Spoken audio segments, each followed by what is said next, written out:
अस्सलाम वालेकुम। जैसा कि आज आप सबको मालूम है कि आजकल स्मोक का सीज़न है।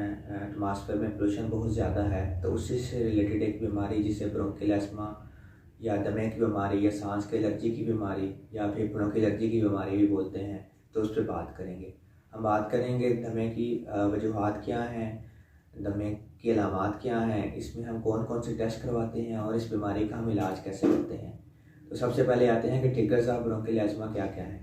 तो उसमें वायरल इन्फेक्शन, टॉपमोस है, उसके बाद स्मोकिंग है, हाउस डस्ट माइट्स हैं, पेट्स हैं, और उसके बाद कोल्ड वेदर है, हार्वेस्ट का सीज़न है।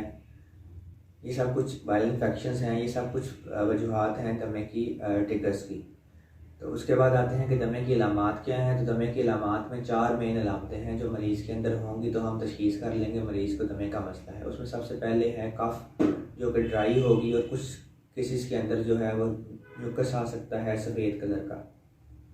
उसके साथ वीज़, सीटियों की आवाज़ आएगी, जो रात के वक्त या सुबह के वक्त जब मरीज़ उठेगा उस वक्त उसे सीटियों की आवाज़ आएगी, छाती जिसे छाती बोलना भी बोलते हैं वो आएगी। तीसरा ये है कि छाती में जकड़न महसूस होगी, जैसे बहुत ज़्यादा दबाव है छाती के ऊपर, बहुत ज़्यादा वज़न है छाती के ऊपर, जिसे हम चेस्ट टाइटनेस बोलते हैं। और चौथा ये है कि शॉर्टनेस ऑफ ब्रेथ होगी, सांस लेने में दुश्वारी होगी। मरीज़ को या तो बैठे हुए भी सांस फूल सकता है, और चलने फिरने से जो मरीज़ का जो है वो सांस मुश्किल से आएगी। तो ये 4 अलामतें हैं जिसकी बुनियाद पर हम तशख़ीस करते हैं कि मरीज़ को ब्रोंकियल अस्थमा का मसला हो सकता है। तो अब हम आते हैं कि इसके में हम टेस्ट कौन कौन से करवाते हैं। तो सबसे पहले जो है हम लंग फंक्शन टेस्ट करवाते हैं, जिसके अंदर स्पायरोमेट्री टॉप मोस्ट है। स्पायरोमेट्री के अंदर हम मरीज़ को ब्रोंकोडायलेटर देंगे, उसका रिस्पांस देखेंगे। अगर रिस्पांस जो है वो रिवर्सिबल, क्योंकि दमा जो है वो एक रिवर्सिबल कंडीशन है, अगर मरीज़ जो है वो इम्प्रूवमेंट शो करता है तो हम कहते हैं कि मरीज़ को जो है ऑब्स्ट्रक्टिव लंग डिजीज़ है, और मोस्ट कॉमन जो उसकी काज है वो ब्रोंकियल अस्थमा है। उसके बाद हम चेस्ट एक्सरे करवा सकते हैं, मरीज़ का चेस्ट एक्सरे बिल्कुल नॉर्मल होगा। ब्लड के कुछ टेस्ट में जिससे हमें आइडिया होगा कि मरीज़ को एलर्जी का मसला है, उसमें सीबीसी करवाएंगे। सीबीसी के अंदर जो है एसिनोफिल काउंट जो है वो इंक्रीज मिल सकता है। उसके साथ आईजीई लेवल जो है वो ब्लड में आईजीई लेवल जो एंटीबॉडीज़ हैं वो ज़्यादा हो सकती हैं। तो ये जो कुछ टेस्ट हैं जो हम ब्रोंकियल अस्थमा में करवाएंगे। उसके बाद हम ब्रोंकियल अस्थमा का इलाज करेंगे। तो इलाज करने का पहला स्टेप जो है वो मरीज़ की एजुकेशन है कि ब्रोंकियल अस्थमा जो है वो एक लाइफ लॉन्ग कंडीशन है। मरीज़ अगर दवाई इस्तेमाल करेगा तो उसके लंग्स भी ठीक रहेंगे और मरीज़ की सेहत भी ठीक रहेगी, और दवाइयों के साइड इफ़ेक्ट्स जो हैं वो कम से कम होंगे। क्योंकि इस बीमारी के अंदर कुछ टाइम ऐसा आएगा कि जिसमें मरीज़ को बिल्कुल ठीक महसूस करेगा, और कुछ टाइम ऐसा आएगा तो जिसमें मरीज़ जो है उसकी हालत ख़राब होगी, सांस में दुश्वारी होगी, और सारी इलामतें जो मैं की हैं वो जो पॉसिबल होंगी उसके अंदर मरीज़ के अंदर होंगी।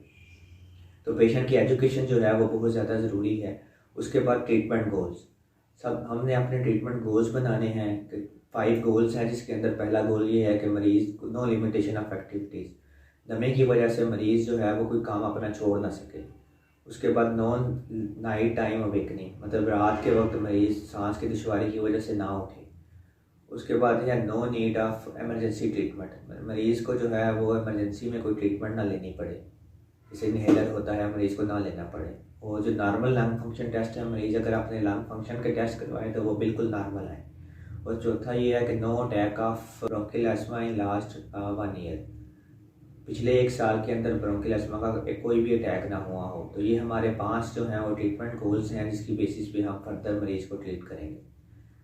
और जो ट्रीटमेंट है उसके स्टेप्स हैं। स्टेप 1 जिसमें हम कम ट्रीटमेंट देंगे, और स्टेप 5 जो है जिसमें हम स्टेरॉइड देंगे, ओरल फॉर्म में भी दे सकते हैं और इंजेक्टेबल फॉर्म में भी दे सकते हैं। स्टेप 1 में ट्रीटमेंट देंगे, उसके अंदर हम मरीज़ को इन्हेलर्स देंगे। तो इन्हेलर्स के दो तरह के इन्हेलर्स आते हैं। एक तो है कि ड्राई पाउडर इन्हेलर, जिसे हम एरोहेलर से या रोटाहेलर से देते हैं, और जो कैप्सूल फॉर्म में आते हैं, मेडिसिन आती है और हम एरो डिवाइस यूज़ करते हैं और मरीज़ को देते हैं। और एक आते हैं मीटर डोज इन्हेलर, जो बने बनाए आते हैं और मरीज़ को वो इस्तेमाल करते हैं। तो उसको कोशिश करेंगे उसको स्पेसर के साथ इस्तेमाल करें। और जो इन्हेलर की टेक्निक है मरीज़ को वो बताएंगे, और मरीज़ को समझाएंगे कि इन्हेलर ही है ऐसी मेडिसिन जिसकी अगर वो इस्तेमाल करता रहेगा तो उसके लंग फंक्शन जो है वो भी ठीक रहेंगे, लंग जिस्म के ऊपर जो साइड इफ़ेक्ट है मेडिसिन के वो भी कम रहेंगे। क्योंकि जो भी मेडिसिन है जो हम खाते हैं, ओरल मेडिकेशन है, उसके साइड इफ़ेक्ट्स ज़्यादा हैं बनिस्बत इन्हेलर मेडिसिन के।